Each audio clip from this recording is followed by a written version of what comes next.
And I had my family, but it was very lonely. I was used to the camaraderie. I was used to being able to bounce things off of, the senior NCOs, senior warrant officers. I had the junior enlisted guys to talk shit with. Yeah. All that was gone.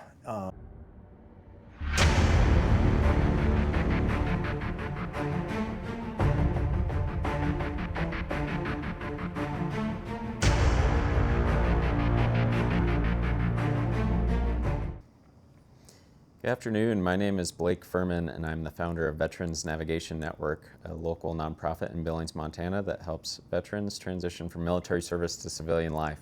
And today, I'm here with one of our peer mentors, Jeremiah Powell. Hey, thanks for having me, Blake. Hey, Jeremiah. Thanks for being here. We really appreciate it, and we're excited to share your story with some of our viewers and kind of hear about the challenges that you faced, but also the things that you overcome in your military service as you transitioned into civilian life. So yeah, it's definitely a road. Yeah, it is for sure. Well, why don't we just jump into it Sure. with kind of, you didn't start out in the military, so where did you grow up and why did you end up joining the military? Well, so I'm from Daytona Beach, Florida, Central Florida, and like all true Floridians, I was born in upstate New York. My folks moved me down when I was 3.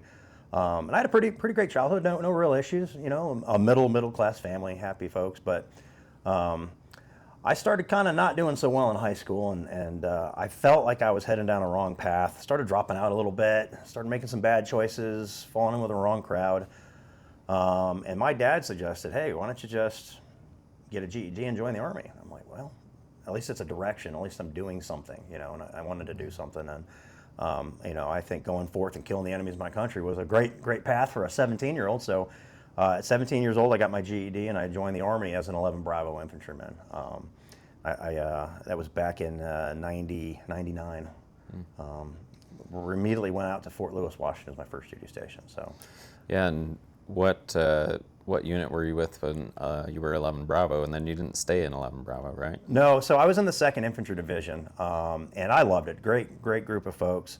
I enjoyed being infantry too, but I was cold and wet all the time at Fort Lewis, Washington, and at the time there was no war going on. We were at peace, did a lot of ranges, a lot of training, but a lot of police call on the side of the road too, and there's not a lot of war, and you got a lot of bored infantrymen running around, there's a lot of other tasks they give you. So cutting grass with scissors, right? Exactly. A weekly occurrence. Yeah.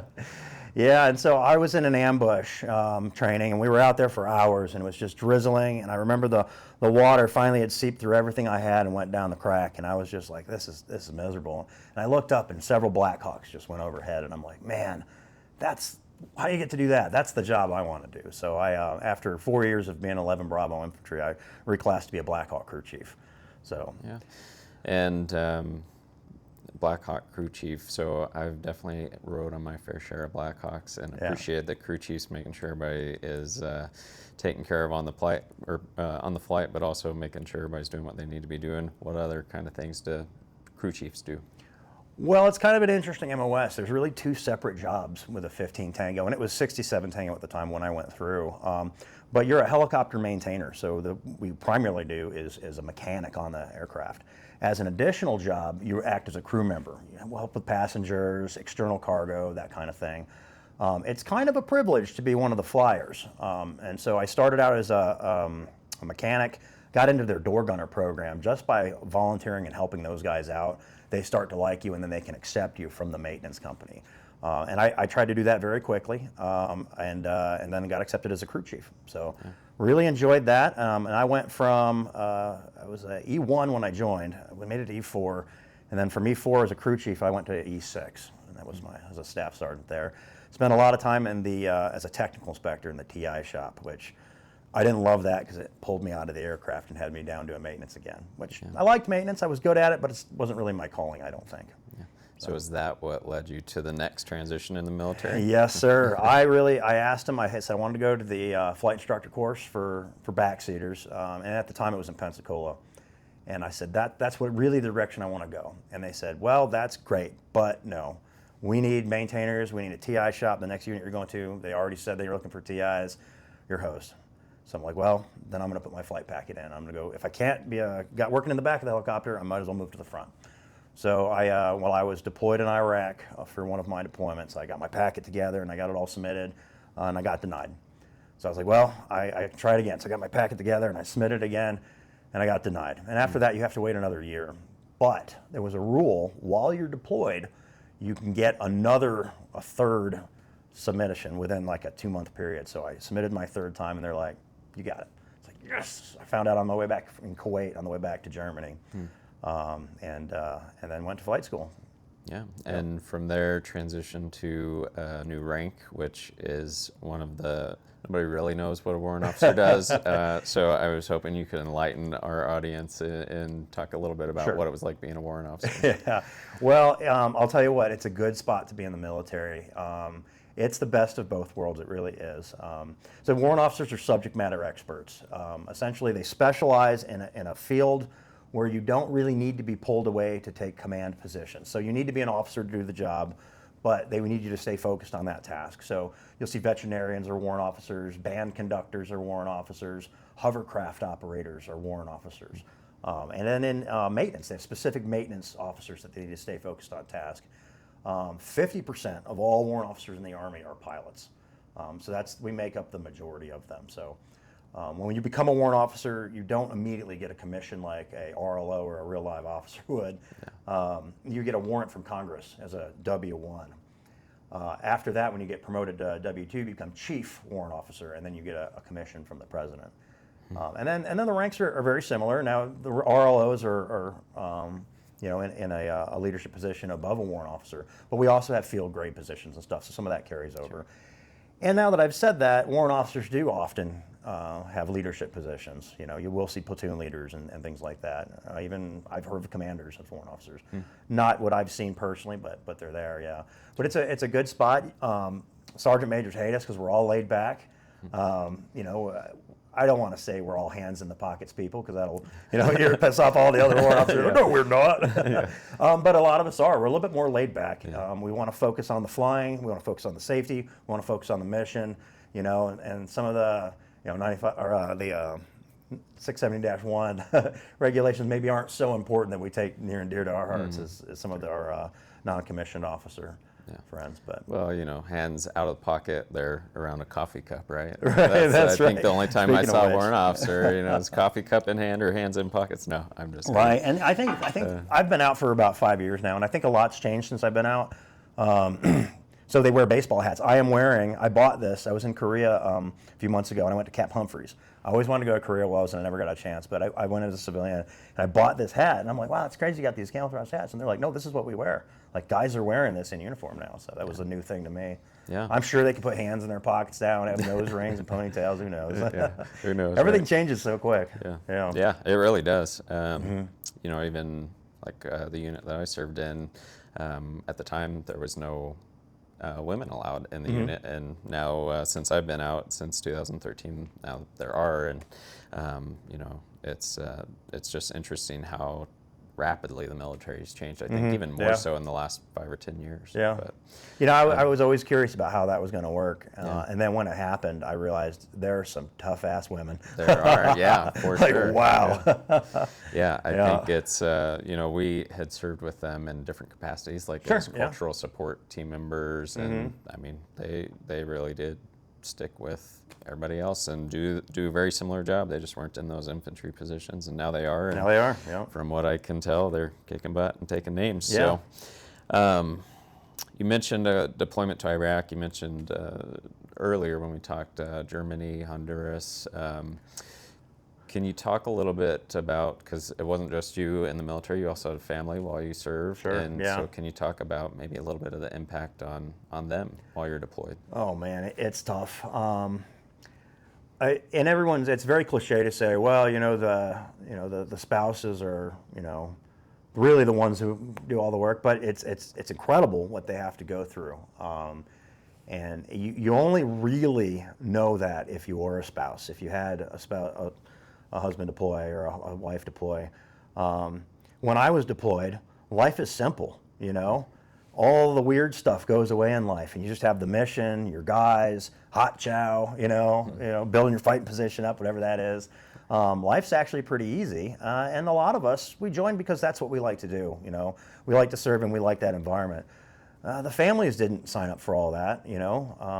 My daughters never signed up for that, and they have to go long periods of time.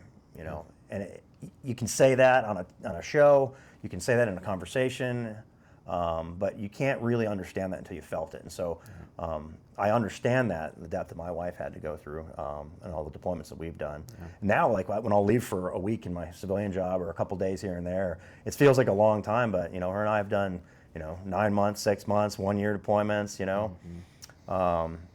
and Honduras. So I went through flight school, became a helicopter pilot. My first, and I was my last 10 years before I retired, I was a helicopter pilot flying Blackhawks.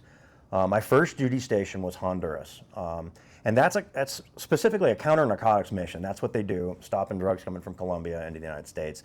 But that's not mostly what they do. That's just their most important reason why they're there. There's a lot of humanitarian stuff. Whenever there's a mudslide, they'll call us in to help. Whenever there's a medevac, they'll call us in to help.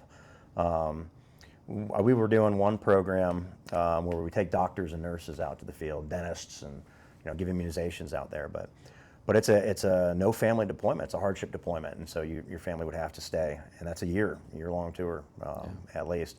And that's how my wife and I basically started our relationship. I met her in New Zealand on R&R from Iraq, and then we really started hitting things off. And then I'm gone for a year. So. Yeah, and I mean, you kind of alluded to the challenges that the family faces, but I mean, people don't realize like we just had Father's Day. How many Father's Days did your kid not get to spend with you, or how many birthdays got missed and holidays? And people really take that for granted, I think. They do. They just don't understand that concept. And if you look at your kid, you only get 18 summers with that kid. Sometimes it's plus or minus a little bit more, but that's a very low number of summers you get to spend splashing around with your kid until they're an adult, and they're doing their own thing. These days, it's a little bit longer than 18 sometimes. They stay home a little longer. But to think about it that way, it's a Father's Day, it's an anniversary I missed, but our time on this earth is not very long. It's pretty limited, and so the time that we gave to service to our country, we also took that from our families too. Right. So that was a tough thing for them. So. Yeah. Well, from the military, I mean, you said you got out about 5 years ago. You transitioned to the civilian life. Yeah. And we already talked about how it's kind of an ongoing thing. I mean, it's something that's especially when you've served as long as you did, it's something that's a lifelong endeavor, that transition. So can you just talk through some of those challenges that you had transitioning, if any, and maybe, some stories or something that stuck with you from your military experience that you've used in that transition? Sure. Overall, I think I had a really great experience transitioning. I can imagine there's a lot of veterans out there that had worse situations than I did. The Army had a really great program when I got out to help you transition. My last duty station, I was a medevac pilot in the Yakima Training Center over in Washington. And we worked a lot with our civilian counterparts, and I think it was a really great last duty station to retire from because you worked so much with civilians. A lot of guys, when our guys get out of the Army, we're just so focused with dealing with guys like each other that it's hard for us to communicate and to assimilate with our civilian counterparts. So I had I was set up for success there. The Army had a great program for transitioning, and I had a really good last commander. I had a lot of good commanders, but the commander that was my last one really kind of made the transition easy for me. But then I got out and there was nobody.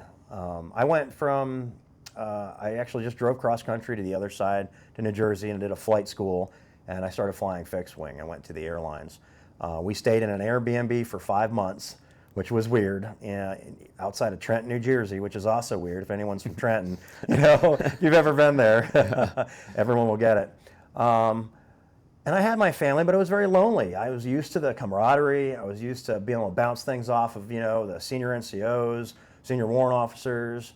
I had the junior enlisted guys to talk shit with. Yeah. All that was gone. And it was just me and some civilians, they're humans just like me, but they're different a little bit, and it it was a lonely experience outside of the family unit, trying to navigate this. And I think at the time, most people wouldn't have known I was a veteran. I didn't shake off being a veteran. I was just like on to the next thing. And I may have lost a little touch, with the veteran community for years, for a little while. And till COVID-19 kind of made being an airline pilot less appealing, and my direction changed a little bit then. But. Sure.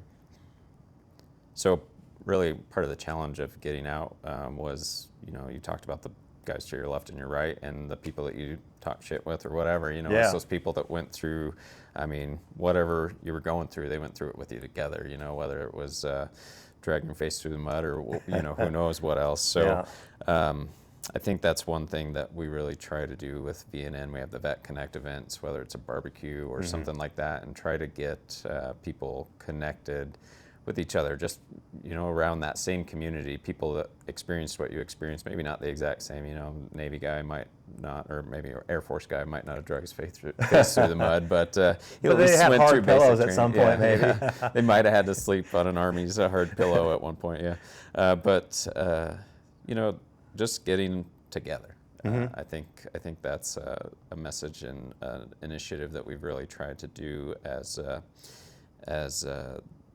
veteran serving organization. Sure, yeah.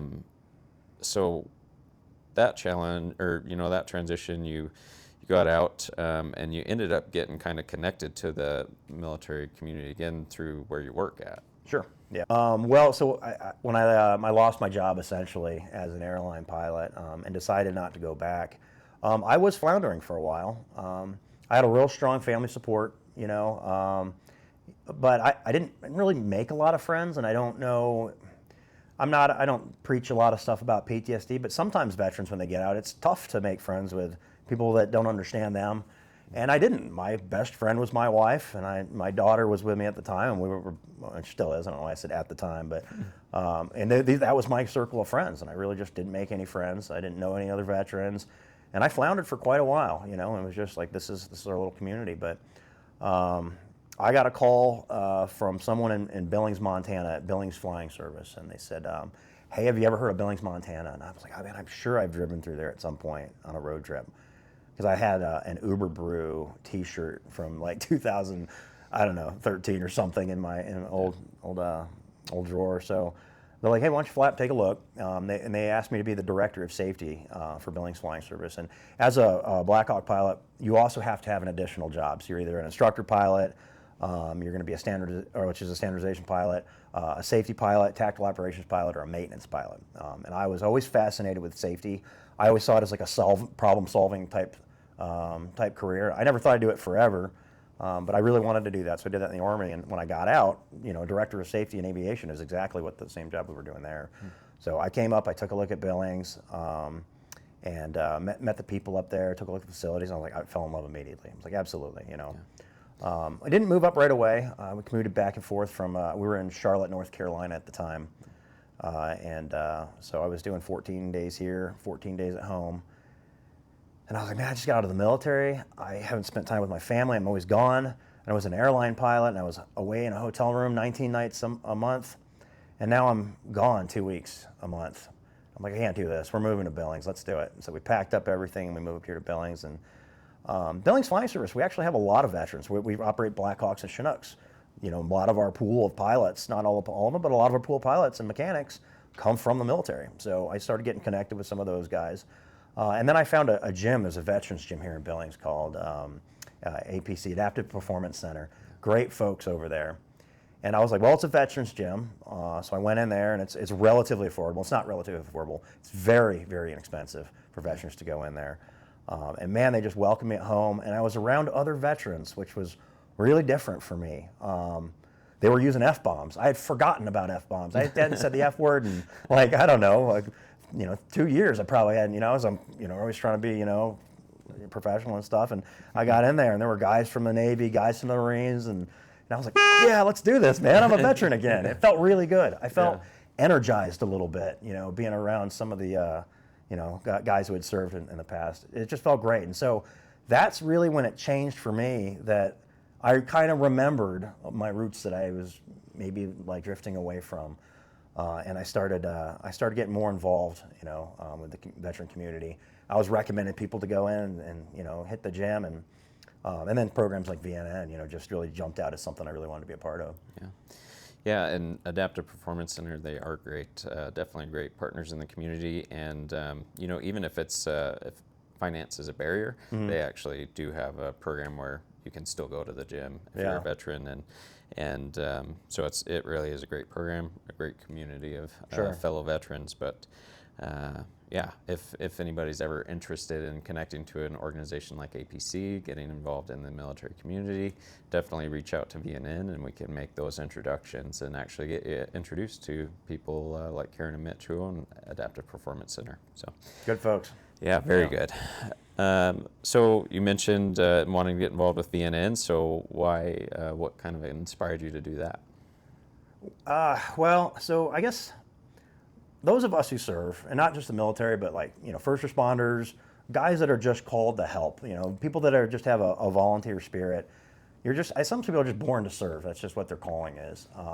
And so I wanted to do something additional to the safety program. And I started working a little bit with a nonprofit, that were, helping needy folks, but it wasn't quite a good fit for me. A lot of it wasn't really focused on the care for the people who needed it. It was like the act of being a part of it was more important than actually what the actions were.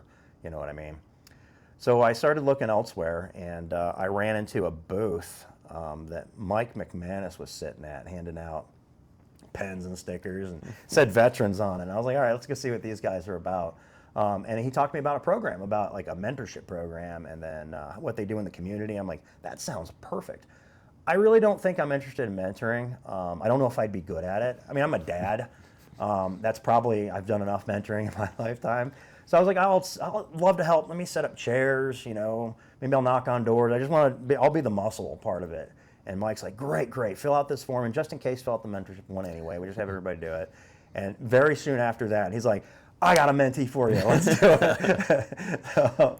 So I was like, well, I don't think I'd be any good at it. And he's like, you're going to be great at it. So I was like, all right, we'll give it a shot. And, it really just, being a mentor is the same thing as being a pilot in command in an aircraft. You're mentoring the junior pilot. Being a mentor is the same as being a father, or a mother. You're helping guide, helping set, directions and being something to bounce ideas off of. And so I kind of settled into that a little bit. Yeah. So. No, and it's been great having you as a mentor. Each veteran we work with is in a different place there, Yeah. and each one's unique. They had different childhoods, different upbringings, and also different experiences in the military. You have the people who never went on deployment overseas.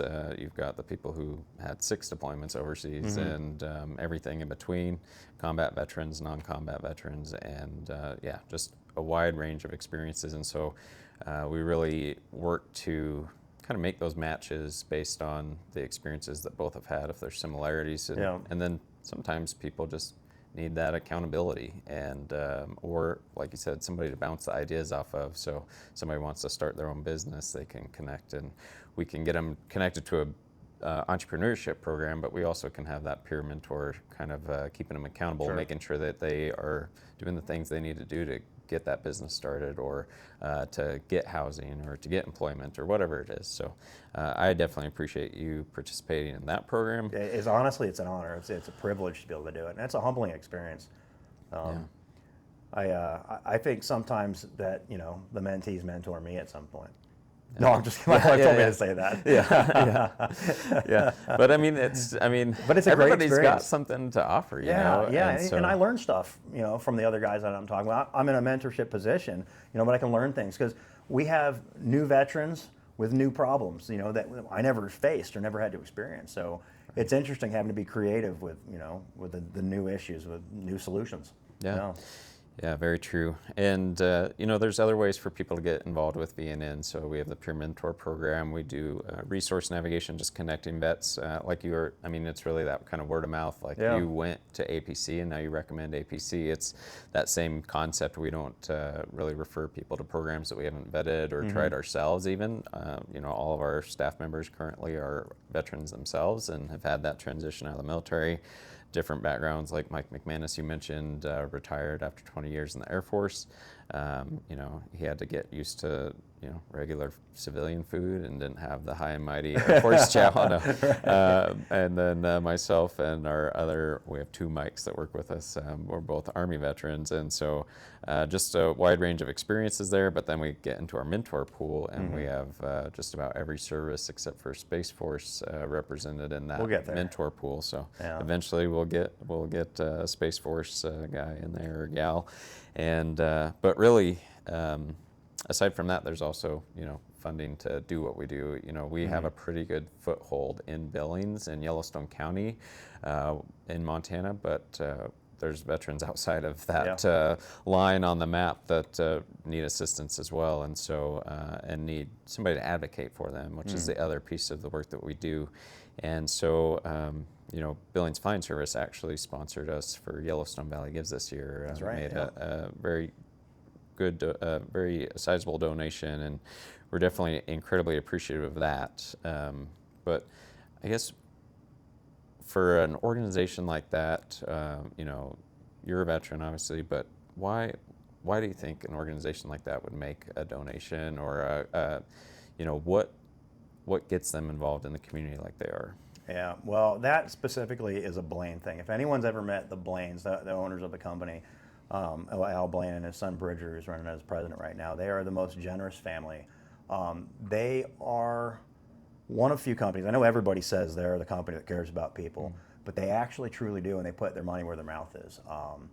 They care about people over profits any day of the week, and the only reason they generate profit is so they can take care of their people. And they live that, which is interesting. When I first took this position, Billings Flying Service, everywhere I'd go, someone would have a Blaine story about how they helped out or how they did something to make someone's life better. And everyone, I was wearing a hat that said Billings Flying Service on it. And I couldn't go anywhere without stopping and hearing stories. And I was like, that's an incredible company to work for. That's what solidified it for me. But, and then specifically, Bridger Blaine has mentioned in the past, he's into mentorship. The kids in the community, something that was really important to him, and he was encouraging employees to get involved in mentoring that way. I was already mentoring, so I didn't want to take myself away from that. But they're a giving family, and anything they can do to help the people of Billings, their hometown, or all of Montana, that's the most important thing to them, aside from all the profits. And it's a weird thing to think about, but it's true. Yep. Yeah, and it's incredible that, without our community's support, we wouldn't be able to do what we do for veterans, for their families. Yeah. And so if that's something that anybody who's watching is interested in, they can definitely find out more opportunities about volunteering, about our peer mentor program, as well as ways to give back.